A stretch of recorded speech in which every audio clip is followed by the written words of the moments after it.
When we look at how the season will be remembered for Arsenal, does it matter if they win the Carabao Cup or not? Or is everything focused on winning either the Premier League or the Champions League for them? I think if you'd have asked the manager at the start of the season to list in order which trophy he would like and put the most onus on winning, I think it would be the Premier League. And the reason I say that is because they've been so close but not managed to get over that last hurdle. Great opportunity this year to do it. 6 points clear at the top of the league. It's in their hands again. But winning the Carabao Cup after getting beat in the semi-finals last season by Newcastle, look, if they can put a bit of silverware in March in that cabinet, that might give Mikel Arteta and his Arsenal team the final kick they need to go and do what they haven't done since Arsene Wenger was there, which is win the Premier League. So, yeah, I think it's a real positive if they were to go and win it. Would it have been the first one that you wanted to win at the start of the season? Probably not. But what a great opportunity to have a day out. But they've got to overcome Chelsea first, which is never easy. I guess if it's one of those where if they get to Wembley and they win it and they have those celebrations on the pitch, that Mikel Arteta's message can be, think how great this will feel if it's actually the Premier League. Totally agree with you. But from a player's perspective, if I put that hat on, it would give them huge confidence going into what we always know is a really tough part of the season towards the end of the Premier League. So they're in a great position, first of all in the league, but they'll want to put in a good performance. They'll want to get a positive result to take into the second leg. But so will Chelsea. The EFL Cup is a great cup, the League Cup, for any team. You saw what it did for Newcastle last season. It got them into the Champions League by winning it. So, look, it's a great opportunity for either team to pick up some silverware. Is it a case that belief, which we always talk about, a group of players, once you've done something, you know you can do it again, that will also extend to the fans, and that at times it can be a little bit nervy, and that some supporters in their mind have, well, as you just said, we were a few points clear a couple of years ago, and whereas if you've got one trophy, there's that belief of, OK, this is a group of winners that we feel can see us over the line. Yes, I think probably for the management and the coaching team, it probably relieves a bit of pressure as well, because they have been so close. Look, the Premier League, we know, is extremely difficult to win. The level of consistency needed to win the Premier League, and that's why everybody loves it so much, because the team at the bottom can beat the team at the top. You don't see that domestically in every league in Europe. So, look, he will be using this, no doubt, as a motivational tool, first of all, to get to Wembley in a cup competition with 40,000 Arsenal fans there for a day out, and if they can get over the line, it will set them up wonderfully for finishing the season strong in the Premier League. Well, what about their opponents, who do have plenty of recent experience of winning trophies? Chelsea, Liam Rosenior has told his players he trusts them all and is giving them all a clean slate. In return, he's demanding total commitment to the cause from all of them. It's different for each individual. I think I have a high set of values for the group within that, where regardless of tactics or technique or systems, if you're not at your maximum, you're not being respectful. If you don't give everything, you're not being respectful to yourself, to your teammates, to the supporters who pay your wages. And normally, if you max out and give 100% in life, good things happen. So that's my demand. My demands are very simple. Don't be afraid to make mistakes. Don't hide from the ball and give 100%. It's very, very simple. Normally, the rest takes care of itself with all of the details within that. Does every player have a chance? Every player has a chance. Who would have said that? Me from Wandsworth, with the playing career that I've had and CV that I've had, ends up as head coach at Chelsea. You have to give people a chance.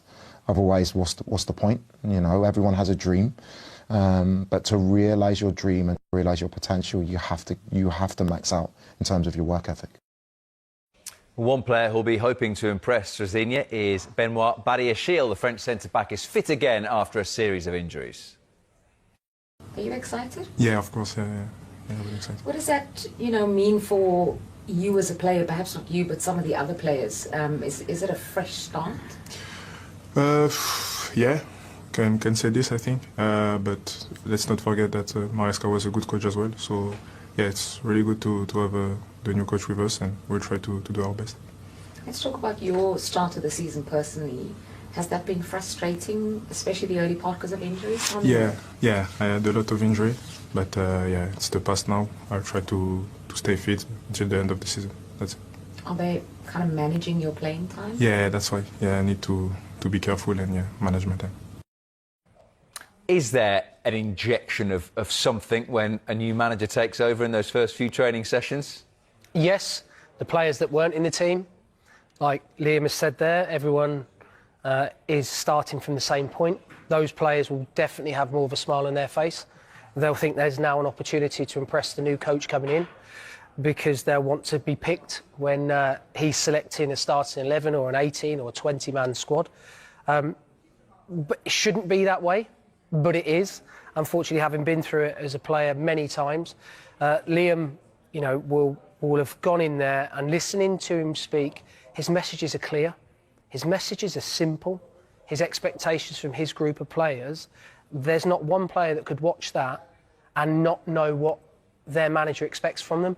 I think, that could be, they talk about simplicity being genius. That might be one of the ways in which he's managed to pass subliminal messages onto his players. I also think when a new manager comes in, those attacking midfield positions are really interesting, because we all like watching different things, don't we? And he might want different things. So for one manager who prefers Garnacho, you feel there'd be another who would prefer Pedro Neto, someone else who might prefer Jamie Gittins, for example, that they have so many options, and probably Cole Palmer aside, not quite sure what the best combination is, and that's one of the big things for him to work out. It is, and what he'll be doing is he'll spend a lot of time on the training pitch watching them, but he'll also spend a huge amount of time, and not sure how many people know this, after training, everything's filmed. So he and his coaches will sit down every day after training, and he'll find an hour, he'll find 2 hours to evaluate his training session, evaluate his players. So he's not just judging them on what he's seen with his eyes, he'll be judging them again through the camera, because Chelsea are such a big football club. They'll have all that technology. He'll have all the physical output, the physical data. He'll know if his players are maxing out. He'll know if they're not. And listening to him there has to be a technical and tactical side to the game. But it sounds to me as if he's asking his players to give 100% every time they go onto the pitch.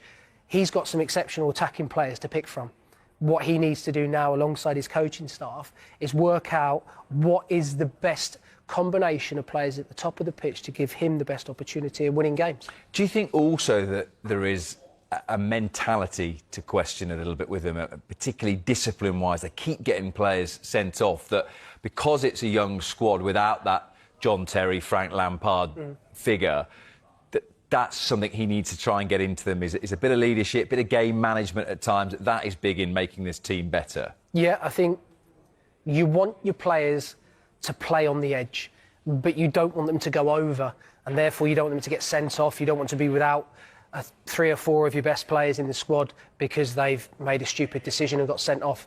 Liam will get to know his players on a personal level, can already see that, and he needs to understand what it is they're playing for, who it is they're playing for, and getting to know them. I saw a clip in the Charlton game at the weekend, and he was sat on the bench with his players having a conversation. Those things might seem normal, but in football that at times isn't normal. They had a smile on their face. He needs to be approachable, but he also needs to know, and the players need to know, that he's got an air of authority because he's the decision maker. But if you do it day in, day out, session in, session out, you'll get an opportunity to play. And when you do, he'll give you clear instructions, go and undertake those instructions on the pitch. But as you say, they are a young squad, extremely talented. He will need leaders within the group to step up. He might sign 1 or 2 in the January window, you don't know. But I'm excited to see a young British coach getting an opportunity. It was a cracking game early in the season at Stamford Bridge. First out of the office. Charlton, they're not in a good place right now. No. Even in the league. FA Cup win. How much pressure does this maybe put on Victor Gyökeres now moving forward, Jeff? Well, he's already under massive pressure, Gyökeres. If he does change Gyökeres, I'd be surprised if he went Havertz, if he's He might be introduced earlier in the game if it's not going well, but I would have thought he'd go for Jesus ahead of Havertz. So I wouldn't be surprised if he started with him. I equally wouldn't be surprised if he started with him, because he's not going to die on a hill for him, but he went out and bought him. He's his guy. He's desperate for him to succeed. But right now, Victor Gyökeres is having a dreadful time. It could not go any worse for him right now. Having said that, the beauty of Arsenal is they've got options. They've got options. But big call as to who starts up top. How much time do you give it before we potentially start seeing Kai Havertz starting in that position? 5 months without him, injured opening weekend. Now he's back. Obviously, they have to get him ready and fit for a full 90, but do you see him maybe taking that starting role sometime soon? I think it'd probably be in the next month or so. And I think what Jeff said is really smart, because we know that he's had injury issues. He's been injury prone. And for the lack of quality Victor Gyökeres has shown, he's a bit of a battering ram. He's very durable, and he does occupy spaces. But that's not good enough for Arsenal in the final third. I back Gabriel Jesus to start, mainly because when you look at how Arsenal plays, he links up play better. He brings in the rest of his teammates much better. And I think the time is now. And he also looks bulkier, Jeff, than I've ever seen him. But as we look at the lineups for how both teams are going to line up in this first leg of the Carabao Cup, I'm really intrigued to see how both teams adapt and which they're at. But when you look at the Blue Coat project, a big criticism of Enzo Maresca was he didn't trust enough of the players that they brought in, right? So I look at a player like Jarell Hato, a player who was supposed to play more under Maresca, and Maresca didn't trust him. So for him to put him in and Hato to get a blinder of a finish, that's good. Ticking off all the boxes. And, of course, Gittins having a better performance that we've seen in a long time.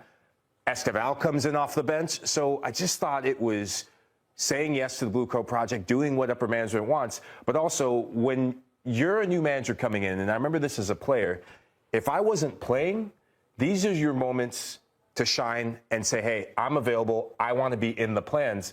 And you never know when you're going to need some of these players. I look at a player like Andre Santos, who could be in this conversation against Arsenal. Well, at a stroke, he's got the, if you like, it's like the people who only get invited to the evening to a wedding. I call them the unnecessaries, okay? He's got them all on side straight away because he's given them a chance. Now, it might only be the cup, but they've gone out and shown the new manager what they can do. So I liked it. Yeah, we could see the trust that he had, and he was asked about it as well. What do your players need to do for you to gain their trust? And he said, I already trust them. They show me that in training. So that's good to hear from his side of things. Looking at the Arsenal side of things now, though, in that specifically the striker position, Kai Havertz is back.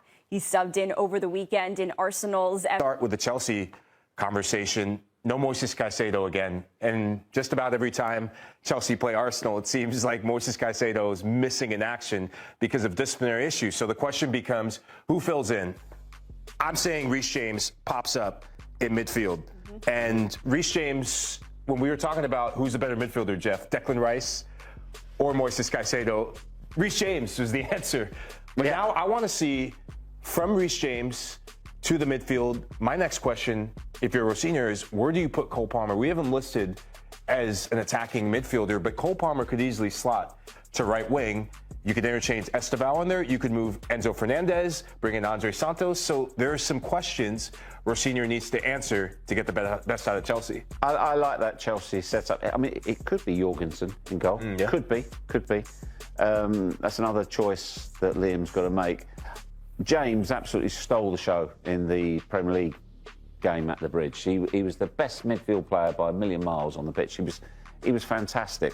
I think you're pretty spot on there, Mikey. I can't see them going with anything different. I think it's harder, Claudia, to predict the Arsenal lineup. Much harder. Yeah. In particular, here and here at full back. That's the biggest problem. Because in Miles Lewis-Skelly, he came on there. He's been out of the team for a little while. He looks so rusty. He looks so far off the pace. I don't think they can risk him at all. So then, now Ben White, he's okay at the minute. He's fit. He can play. So you move Timber to here. Possibility of Hincapie being fit. A possibility which would solve that conundrum. The rest of it, as you would expect, That's the big question mark. Because the problem for Gyökeres as well is his movement is so off, it's so out of tune. The amount of times they've whipped balls in and you need a striker to either gamble or go in there, and he's not there. He's hanging back. It's really hard to find any positives about any aspect of his play whatsoever. Yeah, before we bring in buckets coming up, I think you bring up a really good point about his movement. And just very quickly, oftentimes Gyökeres is moving this way when Bukayo Saka wants to play this ball in, or Martin Odegaard wants to play this ball here. And my big question that I have on him, yes, he scored against some of the smaller teams, but can he actually score against a big team? The jury's still out. The beauty of football, though, is Gyökeres could get 2 against Chelsea, and that's him off and running. For strikers, it's all about confidence. All about confidence. He could have a great game, get a couple of goals, or even 1, and he's away. And that's what I think Mikel Arteta is hoping. He's desperately hoping that he... Welcome back. We've been promising you that we're going to talk Marc Guéhi. Now is the time. Now, Carve, every time I walked past your desk today, earlier, you were on the phone talking to somebody about Marc Guéhi. There have been developments. What can you tell us? I was talking to lots of people, not necessarily all about Marc Guéhi.